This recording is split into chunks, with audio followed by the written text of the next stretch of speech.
Hey, everybody! It's Soundbooth Theater Live time. Ah, this is the only time I actually narrate with the stool, not with stool, with a stool. It's kind of nice. I don't have to worry so much about um projection and stuff. I just want to make myself comfortable and hang out with you guys and do some fun reading. I did a little bit of live reading last night at my buddy Josh's house. Um, his daughter, Camille, is like a super genius. She's like 11, and she wrote she wrote this little short story. I don't know, like 11 chapters, and each chapter was like half a page. But she writes better than than a lot of authors in the indie market. That's for damn sure. She's really really good. Uh, so I read her little story. I mean, it's not like the content was particularly interesting. It was like about her dog Simon going on an adventure with Lewis and Clark and ending up at her house. And that's his origin. She wrote an origin story for her dog Simon, and it was adorable. But I read it to her, and she got a kick out of it. But yeah, so today we're reading things that are significantly more adult. Um, I'm speaking, of course, of our cringe theater selection. Wait a minute, let me look it up one more time because it's got a long, interesting title. Wonder if it's one of. I mean, he's very topical, Chuck Tingle. Yes, it's his bestseller at the moment. Slammed in the Butt by my handsome laundry detergent pod. Looks like I have to. Oh, well, oh, good. I can just Kindle Unlimited it. Um, so I'm picking that up right now. Oh my god, Amazon so thinks I'm gay. Hmm. By the way, Magner's Irish cider, pear cider. It's leftovers from yesterday. Um, let's see. But before that highly adult cringeworthy request, that's going to be last. So don't worry, anybody who's scared. But our first our first request is going to be Steam Whistle Alley by Joshua Mason. I believe Joshua Mason is in the chat right now, going by the alias Josh DeGuru. He was unable to join us in the actual hangout because he's doing laundry. And then the second request is going to be let me look at the name one more time. Realmbound, Sword of the Scion by Darren Hultberg Jr. And he actually is going to be joining us in the actual hangout. So you'll be seeing him, and he'll be able to talk to you guys and tell you more about the book itself. So let's get started here. Oh wait, by the way, let me do some advertising. So newest release, Fizzle Sprocket, just came out. That is Everybody Loves Large Chests Volume 2. I'm very proud of this one. Because I probably spent twice as much time on this book than I have on the average book of its size for a long time, because I did so many sound effects for it. Which was so worth it, because it just I think it makes the experience so much better. And I think this year I'm gonna try to do more and more of that with audiobooks. Not too much. I think it's easy to go overboard with that stuff, but when it's appropriate, when it works, it really adds a lot. So go check that out, guys, because if you haven't listened to the first one, obviously go pick that up. Uh, except don't pick it up if you're like squeamish about sex stuff, because it is definitely a messed up twisted story. Okay, lots of crazy shit happens that you don't want your mom to know about. So, um, check out the first one if you dare, and if you like the first one, you'll love the second one. The second one is even better. Which Danny says rapey. Yeah, it is kind of, yeah, a little bit. So, um, go check out Fizzle Sprocket. Check out Morningwood if you haven't already. And also, we have uh, the Greystone Chronicles, IO Online by Dave Wilmarth. The first book of his series is now available on Audible. People are loving it from the reviews so far. So don't forget to go check that one out. It's very long. Lori Catherine Winkle is the narrator for that one, and she did a great job. I did the male character voices, and she did all the female character voices, and she did Fibble, and she did an adorable version of Fibble. So I'm looking forward to hearing more about Fibble from listeners.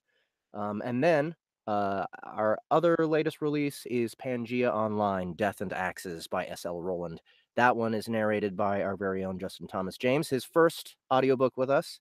So congrats, Justin, and thanks so much for doing a great job on that one as well. Lori Catherine Winkle did all the female voices for it, and it's also getting a good response on Audible. So if you guys ever read either of those books, or even if you haven't, have just been seeing it or seeing them around, go check it out.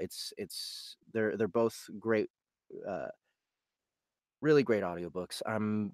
It made me, I've been nervous about recruiting other narrators um to represent the Sound Booth Theater brand. You know, Justin and Lori are both very fun, youthful, charismatic people, and on that end, I'm really excited to have them on. But being a complete snob about audiobooks, I've been nervous about it, but they really delivered more than I could have hoped for. I mean, even though they're new, they're vibrant, talented, and they produce really good work for us. So uh, my worries were unfounded. They delivered, and everyone, all the listeners are happy about it too. So I can't wait to keep working with them. I can't wait to get more titles, more of their titles under our belt. And oh man, that doesn't even make any sense. I can't wait to produce more stuff with them as narrators because I think the listeners really appreciate it. Anyway, here we go. On to Steam Whistle Alley by Joshua Mason. Okay. He gave me some directions. Sorry, that was my phone. Turn that shit off.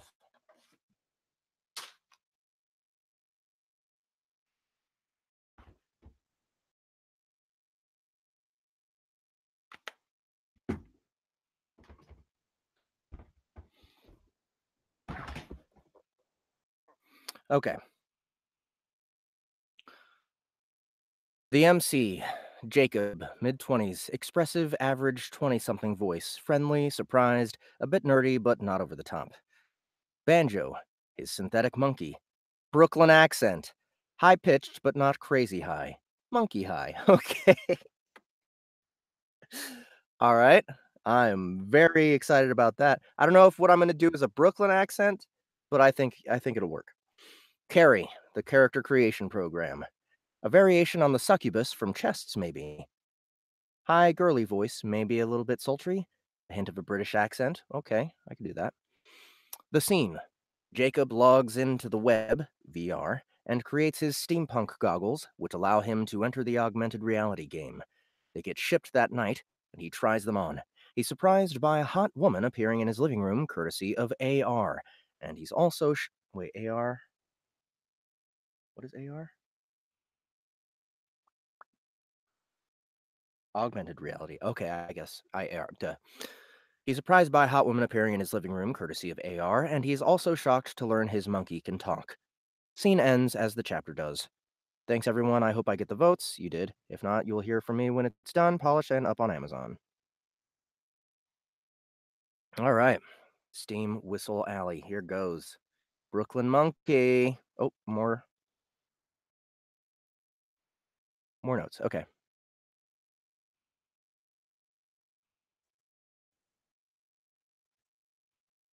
Mhm. The game is called Pan Machina AR, an augmented reality RPG that transforms the world around the players, in this case to a Victorian steampunky world of machines and airships.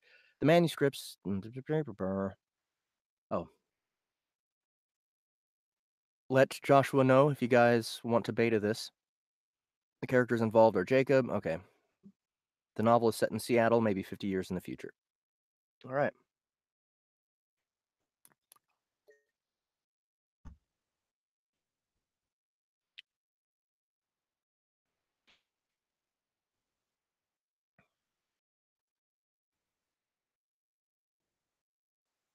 I settled into my chair and slipped on my visor, bringing up the site Iggy had directed me to. Most modern optical equipment had biosensors that allowed the device to verify with certainty that the person using the device was authorized to do so. And this let me bypass entering login information for most places I visited. Iggy had scanned my bio info when I signed up, so bringing up the website took me directly to the welcome area, a featureless dark purple space where I was greeted by an attractive woman in a gray leather corset cinched impossibly tight, accented by a long silvery dress which extended to the floor in the back but left her legs exposed in the front all the way to the hip. She had long. What? Hold on. A long silvery dress which extended to the floor in the back but left her legs exposed in the front all the way to the hip. Okay. She had long, curly white hair, icy blue eyes, and wore a pouty smile on her face. The look was finished with a pair of fingerless black gloves that extended to her elbow, black boots that went halfway to her knees, and a pair of black metal and white leather goggles which rested on her forehead. She stood there with one hand on her hip, shifting her weight slightly from foot to foot. I found myself staring at the cleavage created by the corset. Someone's messaging me. What do you want? Charles Dean wants to join.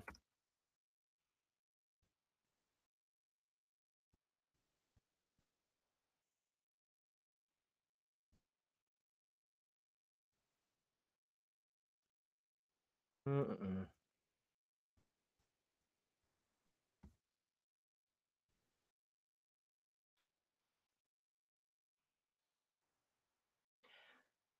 Welcome, Jacob, she said warmly.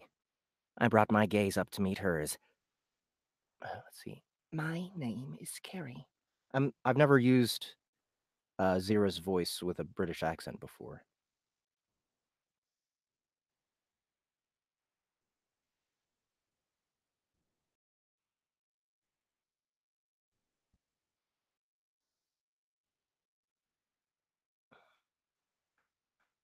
Let's see. My name is Carrie. Are you ready to create your goggles? Welcome, Jacob. Welcome, Jacob. My name is Carrie. Are you ready to create your goggles? Are you ready to create your goggles? I nodded, and she brought up the goggle design interface to the right of where she was standing. A 3D representation of my head appeared, which unsettled me a little bit, and with a few subtle hand gestures, I tried on a variety of shapes, sizes, and configurations. I settled on a pair with a thick black head strap and dark, smoky metal for the buckles and lenses. I made the left eyepiece a smidge larger than the right one, and for no functional reason added a 10mm antenna to the left side as well. I added 3 extra lenses to the right eyepiece, which could rotate up or down, and finished it with a couple of interlocking gears on the right temple, which turned each other at regular intervals but were purely decorative. Carrie voiced her approval, and I chose the option to create and ship my order. See you soon, she said with a smile. She waved goodbye and disappeared, and I closed out of the site and proceeded to browse the web for a while. Still no mention of Argo Enterprises, Mr. Montebalt. Still no mention of Argo Enterprises, Mr. Montalbot, Steam Whistle Alley, or anything else I searched for in relation to recent events, except for that original landing page. This wasn't a surprise. Part of the litany of forms I had to sign prohibited me from mentioning anything about the game, online or anywhere else. I'm pretty sure anyone connected with the program got the same treatment. A few hours later, I heard the chime letting me know a delivery had arrived. I knew it was the goggles. It was still too early for the game I had purchased, and that was getting delivered to my man. It was still too early for the game I had purchased, and that was getting delivered to my man cave anyway. Both the storage unit and my apartment had delivery doors installed to securely accept deliveries even if I wasn't home. I went to the front door, opened a hatch by the wall, and retrieved my package, taking it over to the kitchen counter. Banjo hopped up and started scrutinizing the package. Whenever I got anything sent to the house, he always ran into the room to see what was new. I think he was trained to do this from all the pizza deliveries, and just continued out of force of habit. He did seem genuinely interested, no matter what the package was, and now was no exception. I pressed inward on two indentations on the side of the box, and the top opened, revealing foam packing on the inside. I removed the foam cube, pulled the two halves apart, and revealed the goggles. I had to admit, they were cool looking. They looked exactly how I had designed them. There was a single sheet of paper in the package, giving some basic system specs. The goggles, like pretty much everything these days, charged wirelessly by means of the ubiquitous Tesla charging stations found across the country. In the event I was way out in BFE, I had a couple of portable chargers that could last me a few days. The goggles hooked into the national internet system, and Argo hadn't skipped on paying for bandwidth, as apparently this thing sported a hefty 3.3 petabyte download speed with 1.5 up. My full immersion rig was a 4 petabyte system, which was currently the best a civilian could get. The only other piece of information aside from some unimportant jargon at the bottom was the location of the power button, a small depression in the dark metal of the left eyepiece near the temple. Banjo reached out for the goggles, and I snatched them away, smiling at him. Not for you, I admonished, and he looked up at me with his sad monkey face. With his sad monkey face he used when he didn't get his way. I grabbed a soda from the fridge, took the goggles over to my desk, and sat down. I slipped the goggles over my eyes, but I couldn't see a thing. How are we doing here?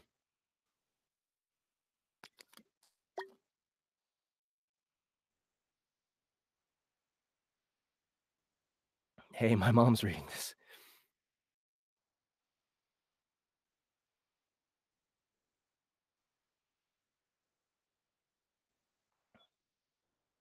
She is not sticking around for the Tide Pod action. I hope not.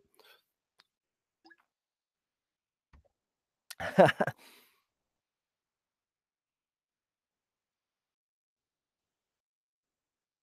don't know. I think Charles's technology is defeating him, so it may not work out today. I pressed the power button and felt Banjo jump into my lap. In the blackness, three words appeared about a meter in front of me. Calibrating. Please wait. I waited excitedly, sipping my soda. About 30 seconds later, the goggles went fully translucent and I could see my surroundings clearly. I heard a female voice behind me say, Hello, Jacob. I jumped out of my seat and spun around, heart racing and a hand clutched to my chest. This earned me a screech from Banjo, who bounded away into the bedroom, knocking over a lamp in the process. Fracking hell! You can't do that to people! I wailed. Carrie was sitting on my love seat with her hands in her lap. She was wearing the same outfit as earlier, but seeing her in it now, sitting on my sofa, seemed much more real than it had in VR for some reason. Maybe this was because this was the first time there had been a woman in my apartment. Sitting down, her dress did absolutely nothing to hide her legs, and I could display my action figures on that shelf of a bosom created by her corset if I wanted to. I took 3 steps over to her and poked her thigh. It felt perfectly fleshy. Hey now, she admonished with a pout. I'm not that kind of character creation subroutine. Her pout turned into a smile. Uh, I... I stammered. Sorry about that. My heart decided this was not the time to slow down and continued its drum solo in my chest. What? Uh, Words, Jacob. Use your words.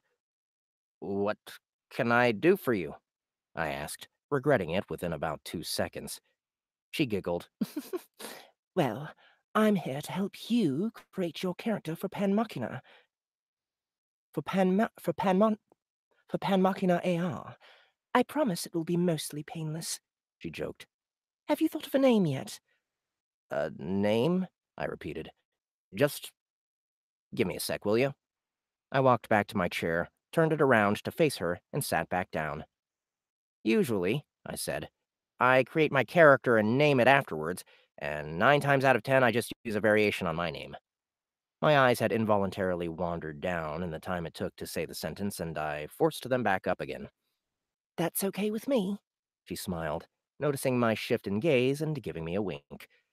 At that point, Banjo re-entered the room and hopped onto the love seat next to Carrie. He stared up at her, smiling. Startled, the woman let out a squeak before relaxing and tentatively giving him a stroke on the head. It took me a second to register Banjo was now wearing a maroon button-up vest with tails on either side of his tail, and a brass monocle on a chain that disappeared into his breast pocket. Banjo, leave her! I started, before it dawned on me. Banjo could see her. How in the hell? She saw my reaction and gave me a reassuring look. When you were at our headquarters, we added a couple subroutines to allow Banjo here to function as your familiar. It was kind of an experiment, but biosynths aren't too hard to work with when it comes to coding. I blinked. This was more than I was expecting to take in for a game, and I hadn't even created my character yet. I mean, I was in my living room, for Christ's sake. When it came to gaming, I was used to having a whole new world sprung on me after I went into the rig. It allowed me to mentally assure myself that I was actually in a game. Now, I was in my sweatpants in my messy living room watching my monkey, dressed in a fancy vest and sporting an eyepiece, smiling at a sultry, white-haired Victorian-era bombshell. Okay, I'm game, I thought. So, what functions will my familiar perform for me in-game? I asked, curious. Will he carry my stuff for me? I took another sip of my soda.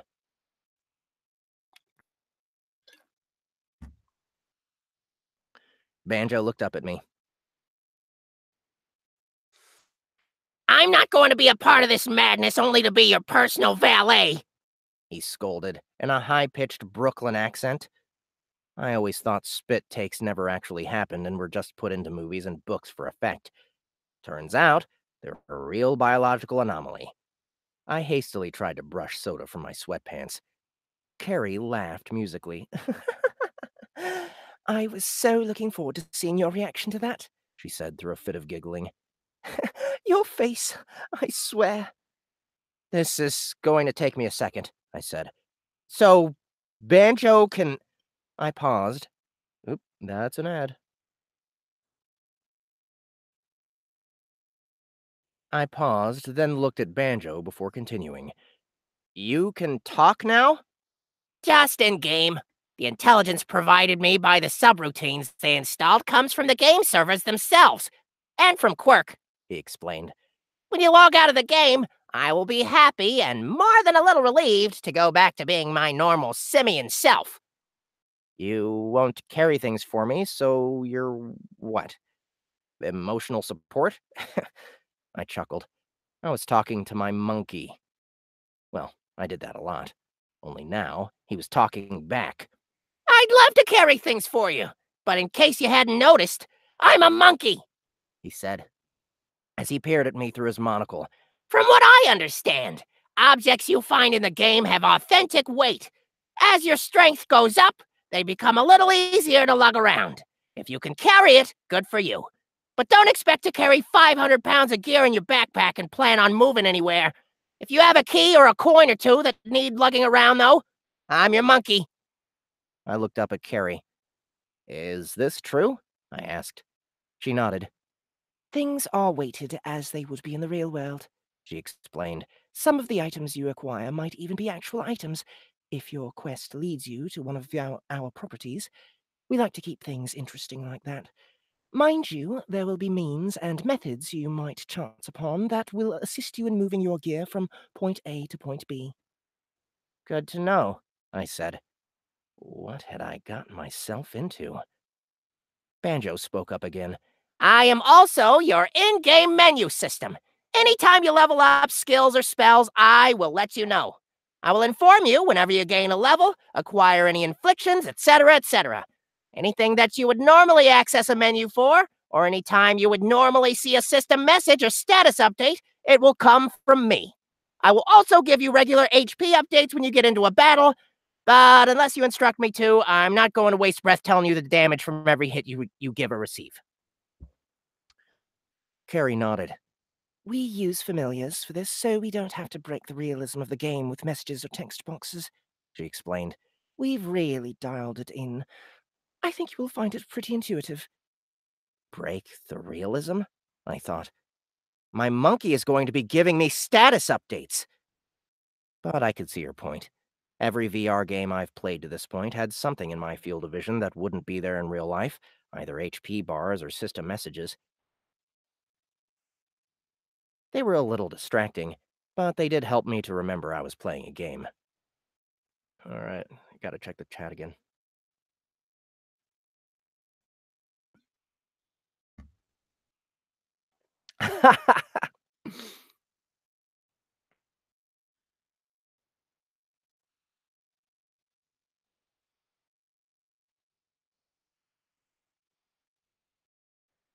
Yeah, I would like to do more Brooklyn, but I just am not. I'm not experienced in Brooklyn per se. I got like an East Coast thing going on there, but that's about as good as I can do. Sorry.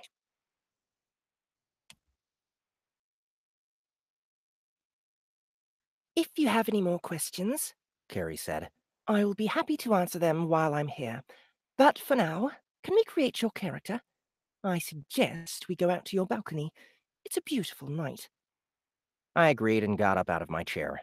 I walked over and pulled open the curtains that hung by the balcony doors, slid open the doors, and stepped outside. I gasped. The nighttime waterfront I was used to had completely changed. Well, not completely, now that I looked at it. The buildings were all in their same places, but instead of the line of blocky waterfront restaurants and gift shops I had seen every night for a few years, I was now looking at a row of fine examples of intricate Victorian architecture. Nearly every building had at least one spire, and the plate glass windows of the storefronts had been replaced with glimmering archways and facades. A tall tower rose at the far southern end, with a huge clock face adorning the top on both of the sides that I could see. A steamboat with a dark copper-colored paddle wheel floated by lazily out on the water, tufts of steam rising from its chimneys. High above this tableau, I saw a blimp. Zeppelin. Airship? It was like nothing I had seen before. A large wooden cabin with a series of circular windows was suspended beneath a football-shaped white canvas balloon by a series of chains at the corners and in the middle, while a pair of propellers moved it northwards through the sky. The piece de resistance of the view was the Ferris wheel. The large wheels on either side of the axle that supported the baskets had transformed into two large, shining copper gears, while the fiberglass cars had been replaced with round wooden baskets suspended by cables from crossbars set into every other gear tooth. Giant floodlights on either side lit the contraption up exquisitely. A series of smaller gears and belts surrounded the caps of the axle on either side, which led down into the small rooms at the base, which looked like they housed the drive mechanism, whatever that was. I took a couple seconds to catch my breath. Everything looked so incredibly real. I was breathing the outdoor air, feeling the breeze on my face, the real breeze I had felt since I had lived here. I had felt realism before in VR, from the feel of grass under my feet to the wind in my hair, but this was something you couldn't recreate. I was in awe. Banjo had followed me out and leapt up to his perch on the corner of the railing. His mouth hung open as he jerked his head quickly from side to side in this amazing landscape. I suppressed a giggle. The vest and eyepiece were just too cute. I hoped I'd get used to it soon. I promised myself at the first opportunity I'd find him a monkey-sized bowler hat. You like the view? I asked him. Indeed, he agreed. I can't wait to go out there and explore a bit. Is the whole world different now? Carrie joined us on the patio. She took a deep breath of the night air, which brought an involuntary blush to my cheeks as her chest strained against the corset. Most of the major metropolitan areas will be augmented when the game is in full release, yes, she explained. Although, for right now, it's just the Seattle area. Quirk has done an amazing job, hasn't he? We fed her aesthetic themes and styles of architecture, and she produced what you see before you. We've spent the past 2 years making minor changes where she took too many liberties or things just didn't look right, but this is her creation. You'll appreciate it more once you get out there. She turned to face me and gave me a scowl. A pretty scowl, but still a scowl. Which you can't do until you create your character. Okay, I said. Let's do this. Cool.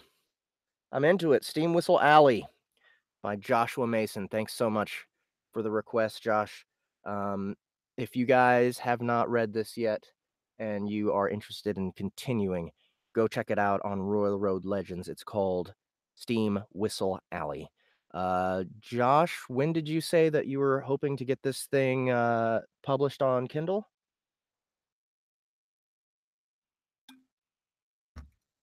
A big bosomed scowl, yes. Forget about it. Eh.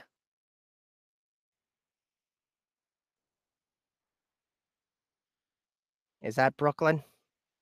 Is that Brooklyn?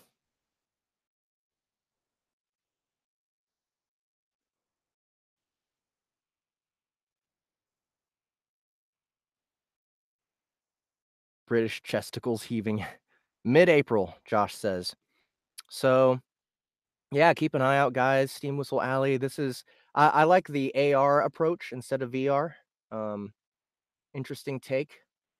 So, I'm looking forward to seeing how it does when it comes out. So, yeah, go check out the Royal Road version for now. And I believe it's also on bookbrawl.com. And to be honest, I like Book Brawl better than Royal Road. I think that the actual formatting, the way that you read the books, is much more user friendly. It looks nicer, and it's got the cute mascots. So yeah, either one, look it up. Steam Whistle Alley by Joshua Mason. Thanks again, Josh, for requesting that, and we're moving on to let's see, Realmbound, I believe is what it's called. By, hold on, I gotta keep looking back. Realmbound, Sword of the Scion by Darren Hultberg, and Darren's gonna be joining us here shortly. I don't think I ever got. Oh, here it is. I got it. Got the PDF. So as soon as he joins us, he can tell you all about the story, or as much as he wants to tell. This one is actually already available on Amazon. If you check the description below for the stream, you'll see links for everything that I'm reading today. This one, Realmbound, Sword of the Scion, is currently on Amazon, and you can go pick it up if you like this reading.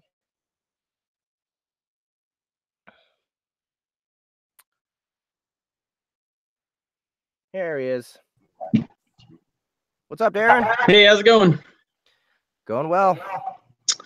All right. Yeah, so the book you're reading is... You hear me okay? Pretty good.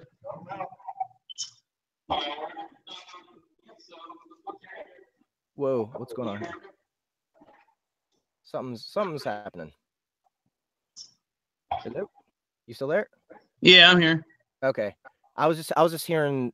Is someone back there in the background with you? No. Hold on a second. Yeah, I'm here. Can you hear me okay? Oh, I know what's happening. Your YouTube is playing. Oh, okay. Hold on a second. Yeah, just mute that. There we go. Cool. All right, we good now? Mm-hmm. All right, sorry about that. Not a problem. Not a problem. So yeah, tell us about this book. Okay, so I guess the premise of the book, it's like a portal fantasy. It takes place in like about 50 years into the future. And the premise is a demon prince named Xanthios invades the modern world. That's because his realm Valion is actually crumbling. And what happens is he tries to terraform the realms together in order to save his people and conquer the new realm. And it kind of it follows along the stories of these characters called the Scions. And they've kind of got like a superhero mystique to them in the old world. They all have different significant powers that allow them to adapt and protect others. So I don't want to give too much away, but it kind of follows their story and their quest in order to try to save Earth and preserve their realm. And their realm is kind of more of a traditional fantasy realm. It's got demons, goblins, orcs, elves, dwarves. And a lot of those people end up finding their way into the Earth realm. And it's kind of how Earthlings interact with those fantasy characters. Cool. This sounds like fun. Okay, I think, can you maybe, do you have like headphones? Because I think I'm coming through your speakers and it's kind of like, yeah, I'll mute back. Yeah, 1 second. I'll mute while you're reading and everything. So I'll get some headphones here. Give me a sec.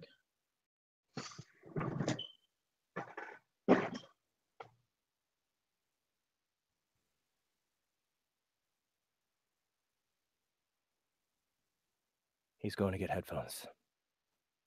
Everyone wait. Dude, check out his bookshelves back there. He's got a lot of stuff. He's nerding out on some books. I think they're books. Let me see. Yeah, books and comics. Got about 1,000 books. Ooh. I wish I'm terrible at collecting things. Yeah, I kind of fell into the comic book collecting hole, and it's hard to dig out of. I'm sure. All right, hold on. I picked the shittiest pair of headphones I own. As long as you can hear through them.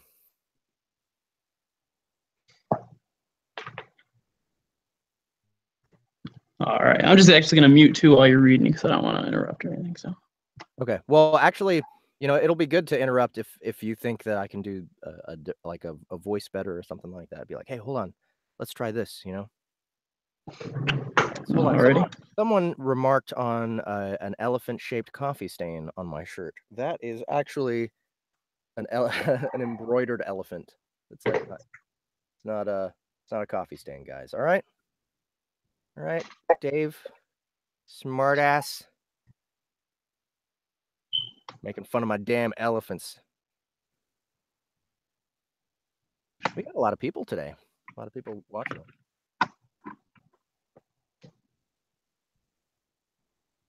All right, how we doing over there?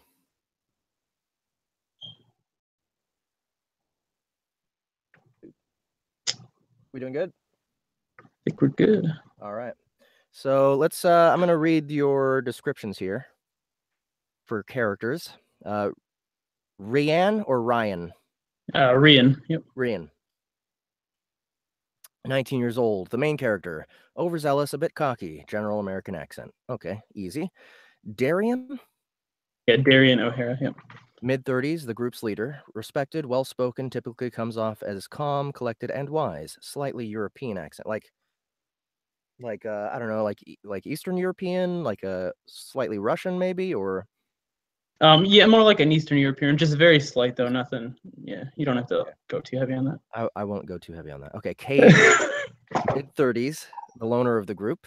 Deep, defiant voice. Typically comes off as intimidating and dark. General American. Okay.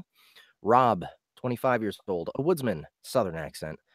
Oh man, in any kind of fantasy setting, whenever I see Southern accent, I always think of Neebs from Duralius and Associates. Have you ever seen that show? No, I'm not familiar with that one. Okay. All right. I'm not going to do that because he's probably not the right one. Angelo, 19 years old, optimistic, sounds older than his age, slight Hispanic accent. St. John, mid-40s, ex-military, comes off as arrogant, general American accent. Okay. So, Rian, Darren, Cade, Rob, Angelo, St. John. Overzealous, bit cocky. Mid-30s, well-spoken. Got it. With a dragon at their back and the undead closing in on all sides, our heroes are faced with a terrible decision. Stay and fight the overwhelming odds, or try to make an escape through the city of the dead. Oh, one more thing. And just because it's so often the case that this show is heavily weighted into lit RPG stuff, would you classify this as lit RPG or game lit of any kind?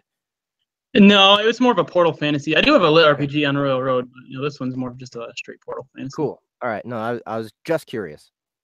All right, just Portal. And Portal Fantasy is real close to game lit. It's real close. It's cousins. Yeah. Right. Yeah, and then like in the book, a lot of the characters they like not like level up, but they kind of upgrade their powers and develop different abilities. So it's got a lot of the similarities that the game lit books have. Right.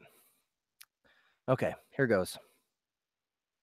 With great haste, the 6 heroes dashed through the trees and climbed back onto the desolate highway. In front of them, hundreds of ghouls emerged from the opposite side of the road, their fangs dripping with afflicted saliva.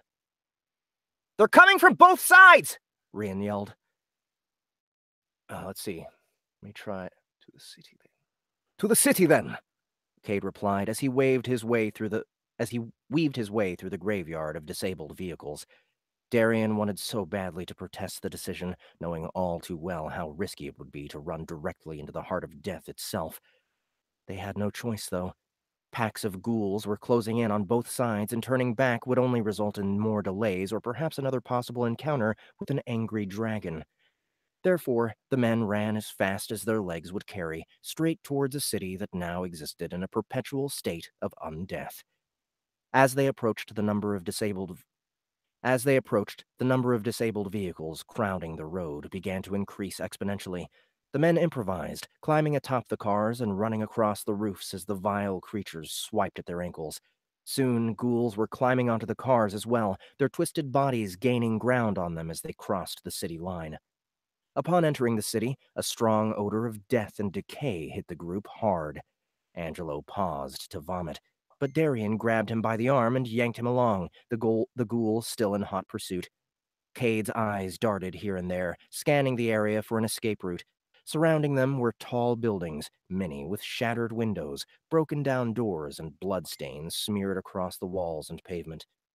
Shamblers began emerging from every direction, converging on the group and blocking their path through the streets. "We're surrounded!" Rian yelled as the undead closed in on all sides. Without speaking, Cade rushed over to the nearest office building. He pushed away the debris that blocked the entrance and rushed inside, motioning for the men to follow. The group ran in as the undead began to pile at the entrance behind them, forcing their way through in a disjointed mass of death and decay. The comrades wasted no time, dashing through the lobby and quickly locating the stairs. St. John paused to grab a large sofa and began dragging it towards the stairs' base. 2 ghouls leapt forward, eager to rend his flesh, but were blasted back by one of Darren's arcane blasts. St. John abandoned the sofa and ran to the stairs as the undead horde closed in on him. The men scaled 2 floors before darting into the nearest office space and slamming the door shut behind them. The undead slammed their bodies against the door, trying desperately to gain entrance, but it was no use. St. John activated the arcane glyphs on his body and used his enhanced strength to ensure the door held true. St. John, mid-40s, okay. "You better think of something quick," he spat. "I can't hold this forever." Rian, Rob, and Angelo all ran across the office and over to the window, trying to get a feel for their location. They were 3 stories up, and the streets below were filled with waves of undead clamoring to get inside. Rob peered across the street to the building opposite them. Through the windows, he could see more shamblers mindlessly trudging through the building's halls. Darren stood at the center of the office, his hands on his head as he racked his brain for a solution. Cade walked up to him and removed his dark mask. Cade is mid-30s, deep, defined voice. Wait, Cade? Yeah. "You know what has to be done," he said calmly, despite the horrible sounds coming from just beyond the office door. No, not yet, Darren replied. We can get out of this. Just as the men began to argue, the terrible pounding and scratching at the office door ceased. St. John took a deep breath and eased his pressure on the door, thankful for the break in the action. For the slightest of seconds, the men let out a breath of relief. Suddenly, the ceiling above them began to creak and shift as if a large weight pressed down on its foundation. Without warning, part of the ceiling gave way as a massive creature landed in the center of the room. The beast was nearly 10 feet tall, black leather sewn over its eyes, but leaving its mouth full of razor-sharp teeth exposed.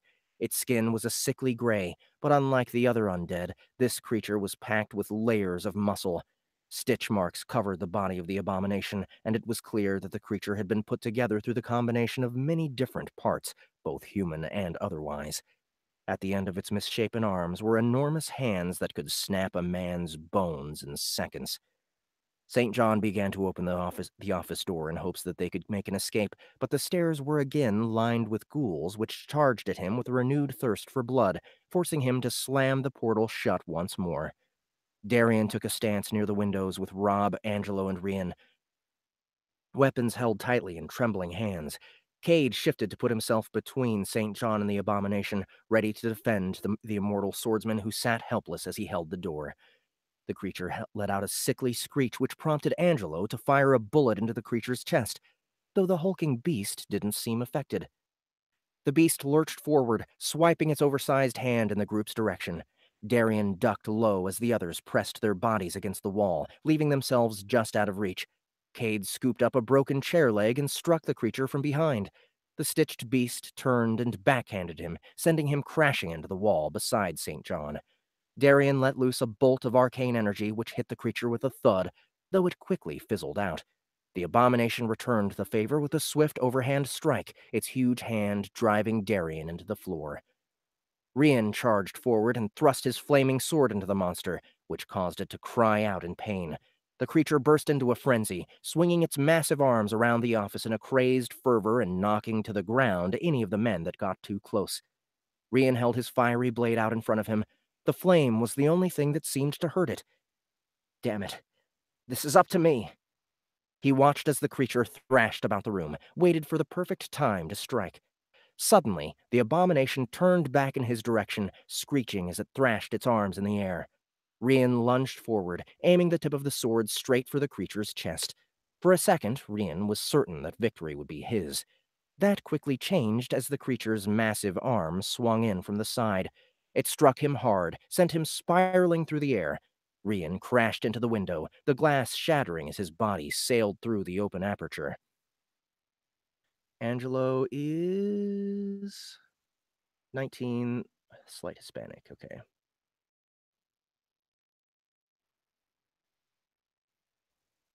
Come on, zoom for me, please. There we go. Rian! Angelo yelled as he watched his friend disappear out the nearby window. He turned back to the creature, its arms still flailing about the office in a frenzy. In a fit of rage, he charged at the undead beast, firing rounds from the hip as he stalked the creature down. The beast locked eyes with him, halting its frenzy for a brief second before charging in Angelo's direction. Angelo held his gun in front of him in a defensive posture, certain he'd just brought about his own demise. At the last second, Darren stepped in front of him, arcane energy glowing brighter in his eyes than the men had ever seen. "These boys are under my protection," he yelled to the charging beast as he raised his hands to the air. "You will not harm another!" With that, Darren let loose a barrage of arcane bolts from his hands, so many in fact that they lit up the room a brilliant blue. The undead beast slowed its approach, raising its hands up to defend itself from the onslaught of magic. Chunks of dead and decaying flesh flew from the creature as the bolts of energy ripped through its hide. Darren pushed on harder, the room filling with a putrid smoke as the arcane energy seared through the creature's flesh. Finally, after several seconds, Darren relented. When the smoke finally cleared, all that lay in front of him was a charred heap, the creature completely decimated by his fearsome display of power. Darren dropped to a knee, his breathing labored after exerting so much of his power in such little time. Angelo and Rob rushed back to the window, searching for any sign of their lost friend. Below them, the streets had begun to thin out, with no sign of Rian anywhere. Sweat began to build on St. John's brow as he continued to hold the door. The ghouls scratched and clawed and banged at the other side, unrelenting in their desire for living flesh. The runes on St. John's body continued to glow, his magically enhanced strength the only thing keeping the creatures out. Okay, sorry, I have to keep looking back. St. John is mid-40s, ex-military. Okay.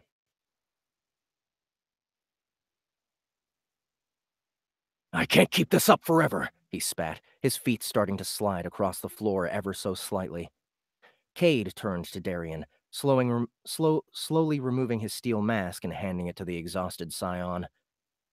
Cade is mid-30s loner. It's time, he said calmly. If the boy's not dead, then the Highland Necros likely have him. We don't have time for anything else. Darren nodded in concession as he rose to his feet. So be it then, he said. Cade reached to his neck and removed his blood-stained scarf, revealing a small blue gem tied tightly around his neck. He gave Darren one last nod before yanking the gem off and handing it to him. Without warning, Cade cried out in pain, gripping his abdomen as pain began coursing through his body. "What's going on?" Angelo asked, as he and Rob looked on in shock. Cade's pale white skin suddenly began to change, taking a scaly texture before darkening to a black hue. His clothes began to rip and tear as his body grew, his muscles expanding and stretching his black, scaly skin. Cade's flat face began to stretch and elongate, taking on a reptilian look as his scream transformed from a cry of pain to a visceral roar. His fingers lengthened, his nails peeled away to make room for long, gleaming talons. Slowly, Cade shed the shredded remains of his clothes and rose to his feet. In this form, he stood nearly 8 feet tall, his body completely covered in scales stronger than metal. His human face was gone, morphed into something much more draconic. A long tail protruded from his lower back, twitching back and forth through the air. "St. John, move!" Darren commanded. "Cade doesn't have complete control in this form." St. John nodded, diving away from the door as ghouls began to flood the office. Cade turned, letting out another roar before charging into the creatures. His draconic Draconic? Probably draconic, right? I think draconic, yeah. Draconic? Where'd it go? I lost it. His draconic claws easily tore through the first pair of ghouls, shearing off limbs and slicing through bone with each deadly swipe. The ghouls, typically not creatures to possess fear due to their undead nature, began to back away towards the door as the fearsome half-dragon descended on them. The others watched as the monstrous Cade forced himself through the door and disappeared down the stairs, leaving nothing but death in his wake. "What was that?" Rob stammered, truly at a loss for words. Darren briefly turned to Rob as he spoke. "In Valian, Cade became known as the Dragon Scion. He was born with the blood of the dragon coursing through his body. When he takes on the aspect of the dragon, he's nearly unbeatable in physical combat. He's the fiercest warrior I've ever fought alongside." "And the most frightening," Angelo added. Darren nodded as he led the pair back to the stairs. "He doesn't have complete control in his dragon form, though. He can't keep it up forever. We need to use the time he's given us to find Rian." "If he's still alive," Angelo said somberly. With a look of reassurance, Darren placed his hand upon Angelo's shoulder. "He is." Angelo responded with a nod, and the trio began their descent. Awesome.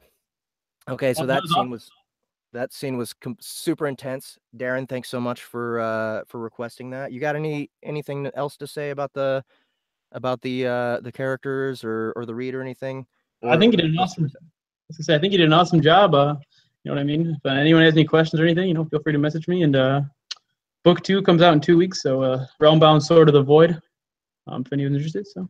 Right on. Well, yeah, thanks again for the request. I hope everybody enjoyed that. And yeah, thanks for joining us on the stream, man. Yeah, thanks. I appreciate it. Peace. All right, so that was Darren.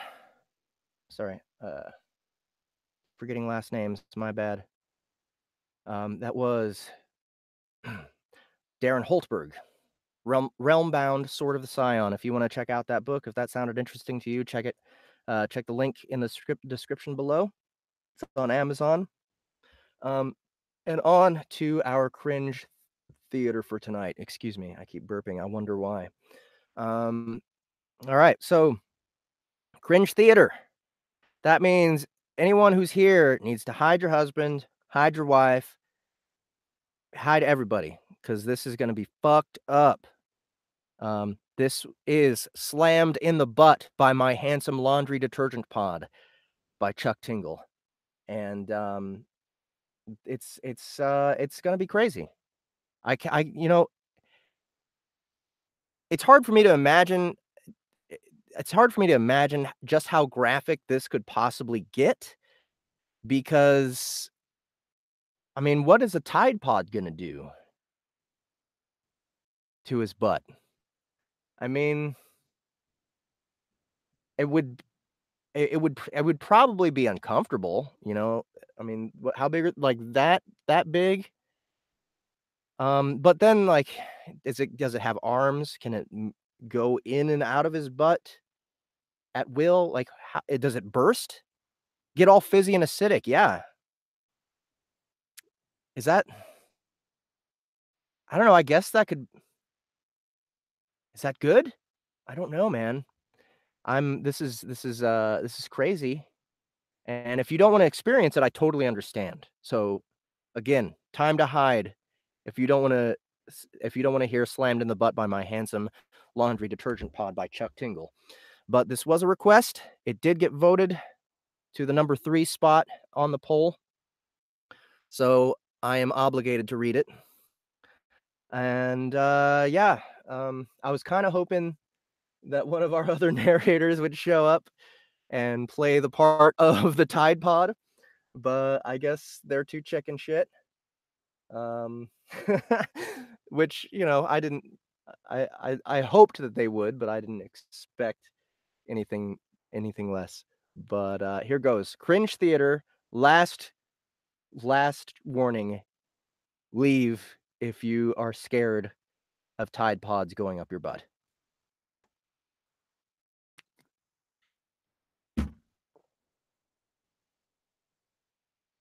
I see it with a Swedish accent. Okay, I'm going with a Swedish accent for the Tide Pod.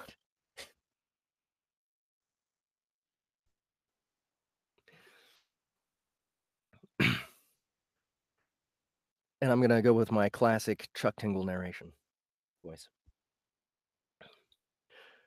If there's one thing that I can't stand, it's being late. And when you're sitting behind the wheel of a car as fast as this one, you've really got no excuse. I'm flying through the beautiful Arizona desert, the open road sprawling out before me as far as the eye can see, and yet I don't have any time to appreciate this gorgeous landscape for myself. Normally, this little stretch of highway would be covered in exotic cars on their way to the big show. And if I would have made this drive a little earlier in the day, then that would have been the case. Unfortunately, I got caught up in Los Angeles and ended up stuck behind a 4-lane pileup, sitting for hours while the police cleared a path. By the time I finally got out of there, I knew that I'd probably not make it to the show before check-in time, but I still have to try.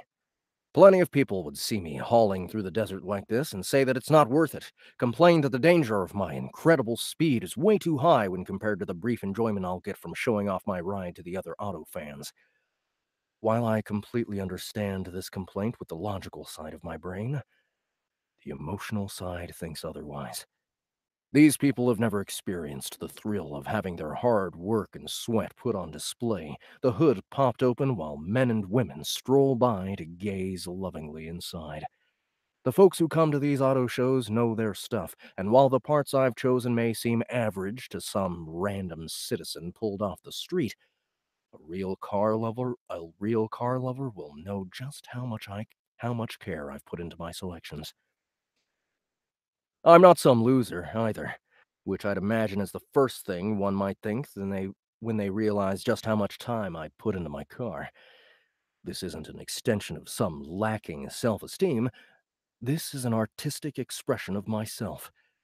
My car is my canvas, and right now that canvas is pushing 100 miles per hour. Obviously, my ride can go much faster than this if I wanted to, but the fact that the auto show has rolled into town for the weekend means that highway patrol is out in full force. Sure, I'd still get a ticket for going 100, but I can only imagine what they'd do to me if I stacked another 80 miles per hour on top of that. Still, the clock is ticking. I push my foot down onto the gas pedal even farther, barely crossing over the threshold into triple digits as I scan the horizon for any sign of life. Eventually, I spot the bright, shiny glint of various parked autos coming into view, cresting over the horizon like the parking lot of my dreams. I slow down a bit, and then glance at the dashboard clock, breathing a sigh of relief as I realize that I've made it on time for check-in. Of course, the desert is so vast out here that it takes forever to actually arrive, even though I've already seen my destination. Once I finally get there, I pull my car up to the check-in booth and climb out, strolling confidently over to the car show officials. "Hey," I say, offering my hand for a firm shake. "I'm Greg Henderson. I'm just checking my car in for the show. My registration number is 64720. The man standing before me with a clipboard in his hand doesn't meet my gaze as I speak to him, instead staring past me with an expression of confused disappointment.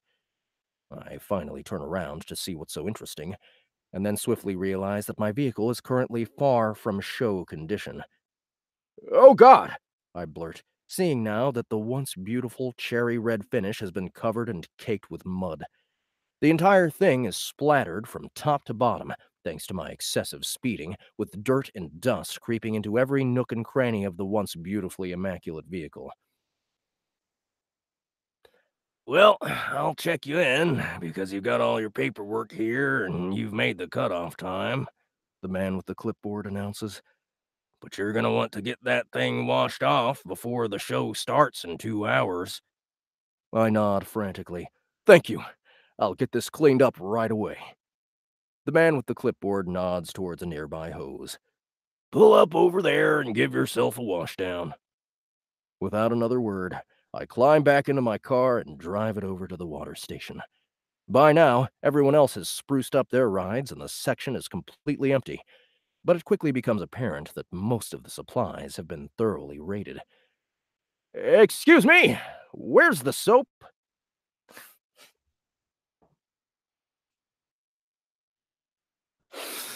Oh my god, this is already starting off so he always has such elaborate setups.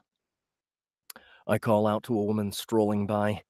She shrugs and shakes her head, clearly confused by my question. I realize now that I'll have little to work with, but I'm committed to scrubbing as long as it takes. I turn on the faucet and start to spray down my vehicle. But to my horror, the dirt and mud only seems to cake on even more.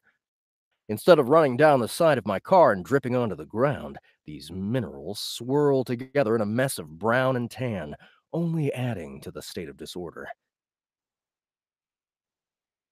"Hey!" someone calls out from behind me, causing me to turn off the faucet and spin around. The man with the clipboard is standing with a look of great concern on his face. He motions for me to approach, and I do as instructed, walking up close as the man lowers his voice.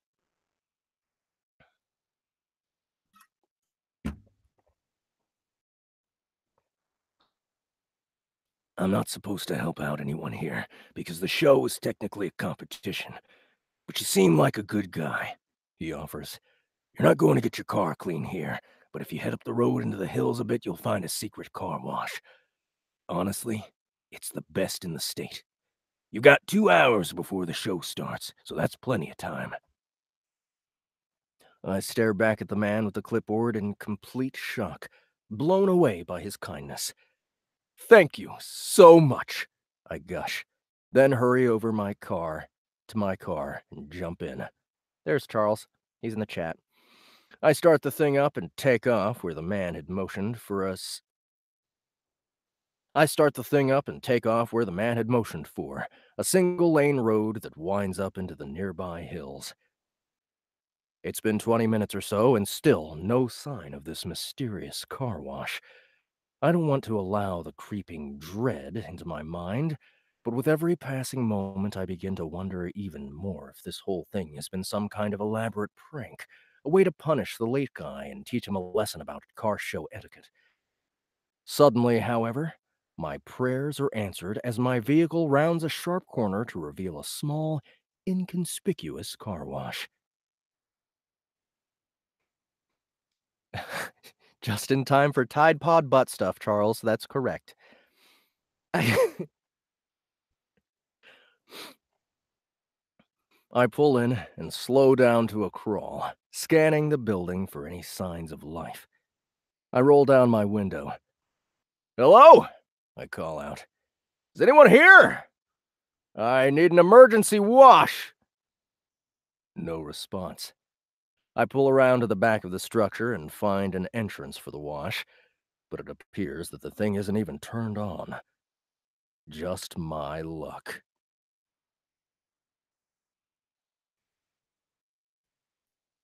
Hey there! A voice suddenly rings out. From out of nowhere comes a strangely dressed man, wrapped from head to toe in a long, dark coat that cannot possibly be comfortable in this desert heat. Atop his head is a wide-brimmed hat that covers most of his face, which is even further obscured by a pair of dark sunglasses. I heard you know how... "I heard you know how to get things clean," I tell the strange man. The figure nods. I sure do. You down at the car show today? I nod. Well then, The man continues. let's get you sparkling, shall we? The figure saunters over to the side of the car wash structure and flips a few switches, causing the old building to immediately come roaring to life. Suddenly, there are all kinds of mops rolling and suds pumping, churning beautifully together as they beckon my car forward. "Should I just pull in?" I question. The mysterious man nods. Just drive on through, and then I'll give you a hand wash for details on the other end. "Thank you so much," I gush. "How much do I owe you?" The figure stands in silence for a moment, as if mulling something over. Finally, he speaks.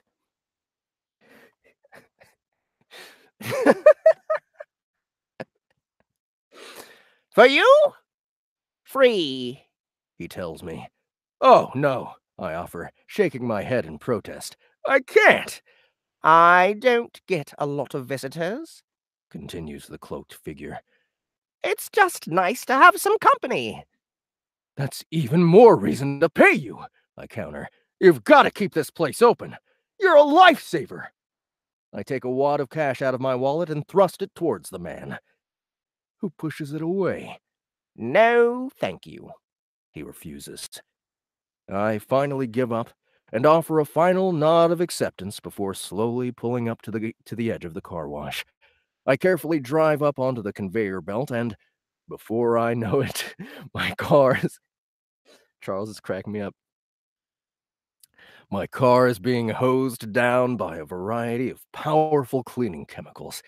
By the time I roll out the other side, it's looking absolutely incredible. I pull over and climb out of my car, checking for myself. "Wow, you really don't mess around here," I gush. "This looks amazing." You ain't seen nothing yet, the mysterious figure tells me. Immediately, the cloaked man kneels down next to the wheels and begins to scrub away at the hubcaps with his hands. I look on in shock as he works, not only impressed by his diligence, but confused by the fact that it appears this man is using no soap other than the chemicals that appear to be emanating from within his hands. Come to think of it, the hands themselves are rather strange. Not the shade of an earthly skin tone, but bright white with swirls of red and blue. The figure notices me looking and then suddenly pulls his hands back into his coat, clearly frightened. "Oh no!" I blurt. "I'm sorry, I didn't mean to stare." "All finished?" the mysterious figure announces, standing up again and stepping back.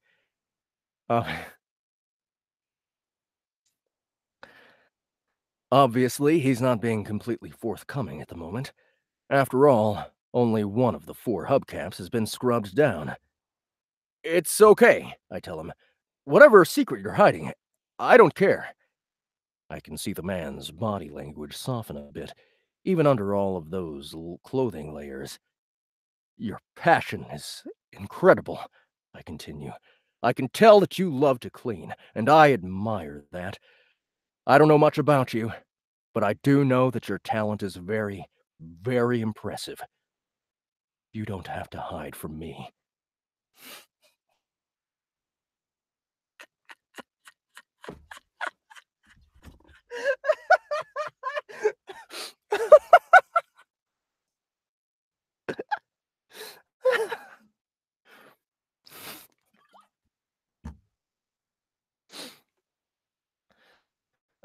Just to update you, we are reading Slammed in the Butt by, by my handsome laundry detergent pod.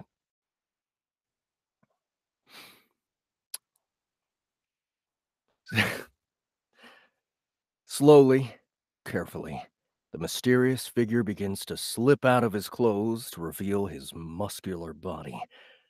I recognize him immediately, a massive, sentient pod of laundry detergent in swirling primary colors of blue and red.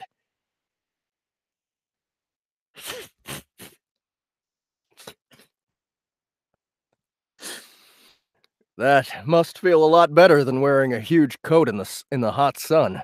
I laugh. The living laundry pod shakes his head from side to side, chuckling along with me. Okay. He already refused his wad.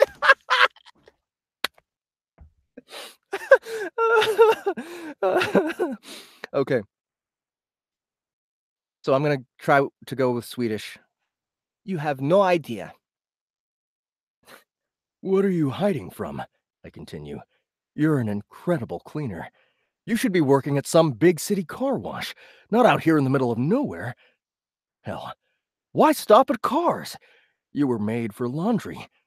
Why not open a laundromat?" The detergent pod takes a deep breath, then lets it out slowly. "You have no idea, do you?" "No idea about what?" I question, utterly confused. "My people, laundry pods," the sentient cleaning tool says. "We're in great danger. People have been eating us left and right. There's not many left."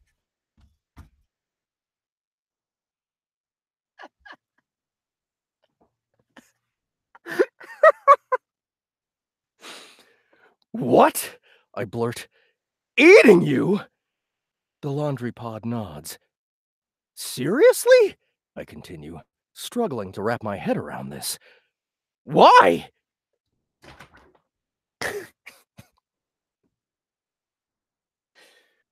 Oh, shit. It's getting hot in here. The laundry pod shrugs. "I don't know. I wish I could make sense of it, but I can't. Anyway, since all that started, I was forced to go into hiding." I'm suddenly overwhelmed with sorrow, anger, and frustration on behalf of this beautiful red and blue pod. He was made to be a cleaner, and now he's being forced into a world gone mad. His entire life, entire purpose, has been turned upside down. At the same time, I can't help but be impressed by his commitment to his craft.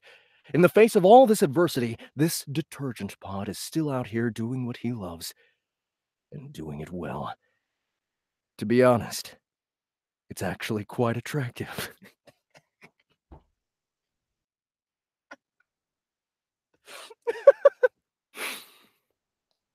I won't tell anyone you're up here.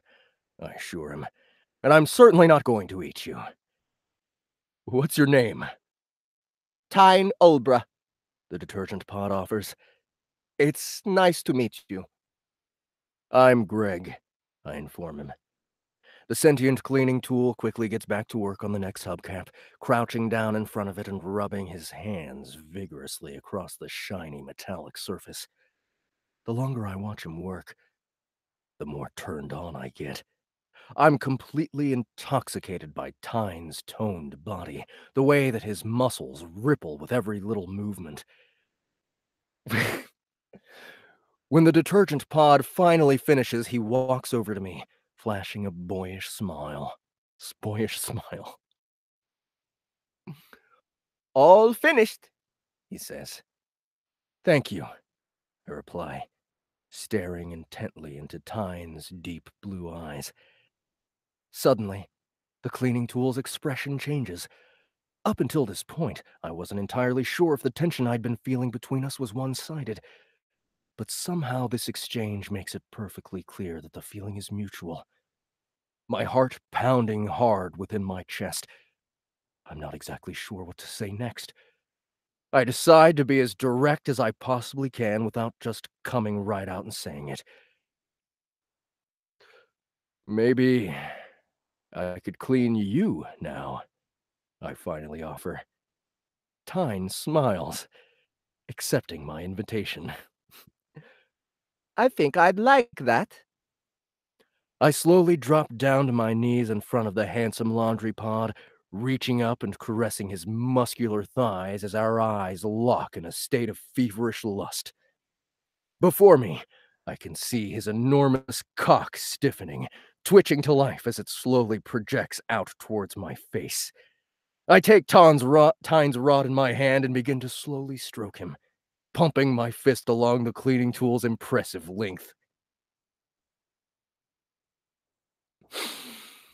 The second that my skin touches his plastic packaging, the laundry pod lets out a satisfied moan, leaning his head back and allowing the tone to slowly escape from his lips. Tyne is reeling from the sensation, his abs already clenched tight while I continue to work him. "You like that, huh?" I coo playfully. The cleaning tool nods. "How about this?" I continue, opening wide and taking Tyne's giant shaft into my mouth. I bob my head up and down across the sentient object's length slowly and deliberately.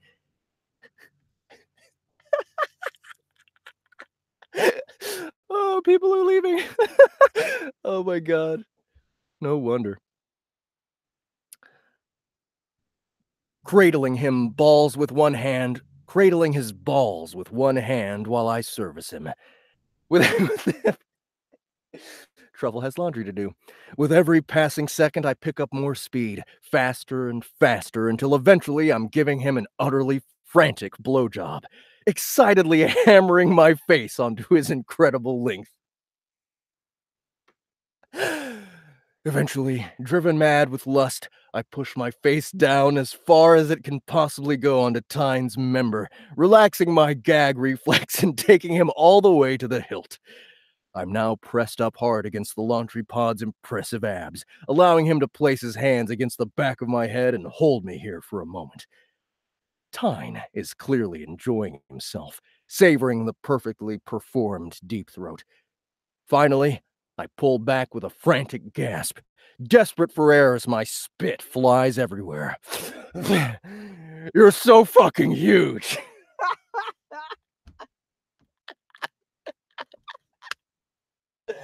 Oh my god. I love how Ian Mitchell popped in right there, right when I said that.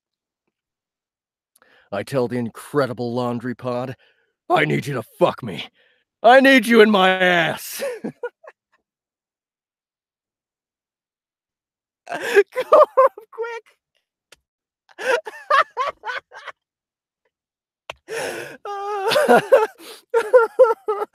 Oh shit.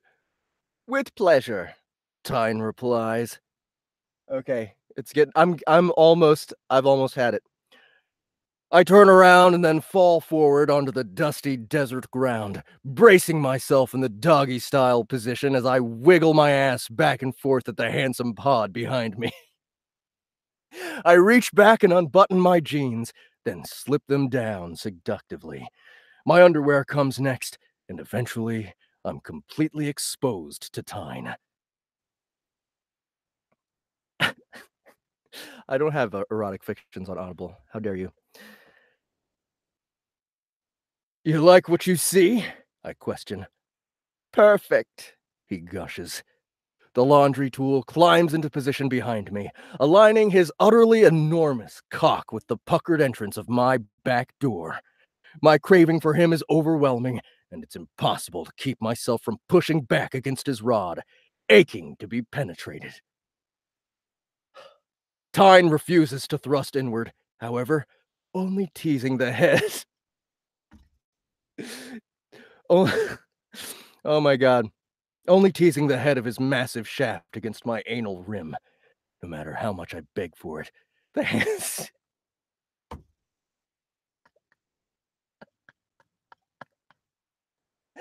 Oh my god, oh my god, this is very difficult. No matter how much I beg for it, the handsome detergent pod refuses to plunge inside of me. He's enjoying the control, and deep down, I love giving it to him. Please fuck me, I demand. I need that clothes-cleaning cock right fucking now. Pound me up the ass with your detergent dick.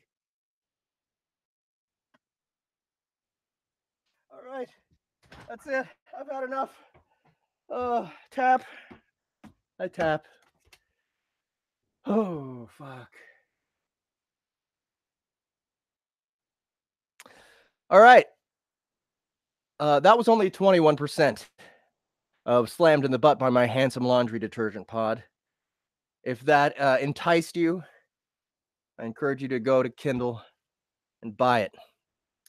I'm going to go wash my face off with, I don't know, not laundry detergent.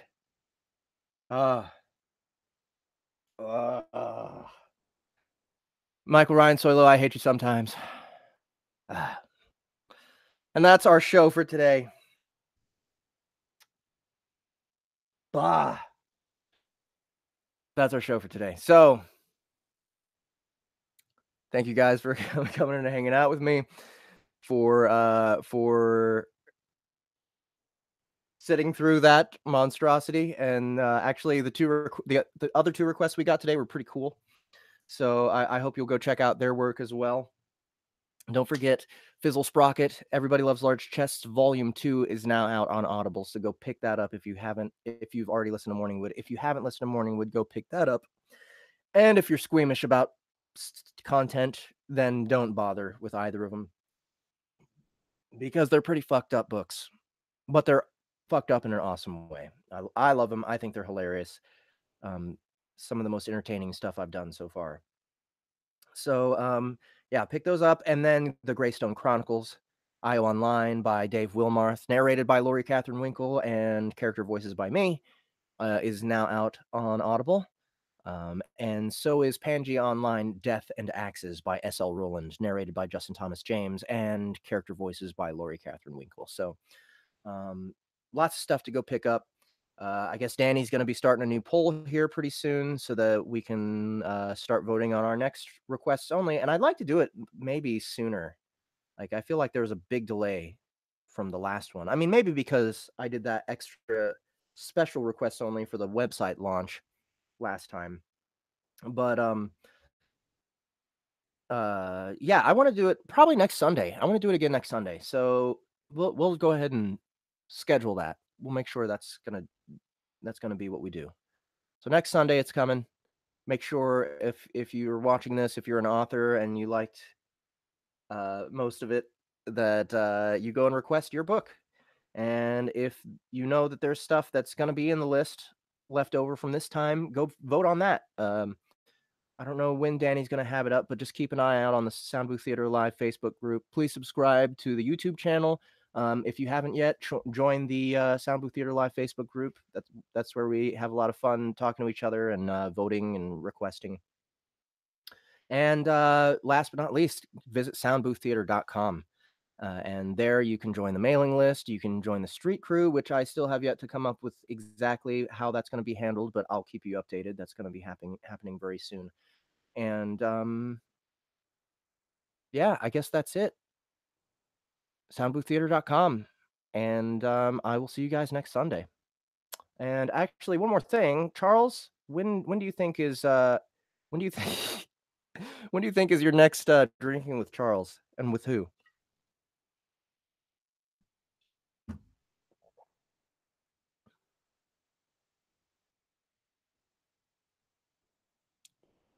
Just waiting for Charles. Will they be called sound boothlets?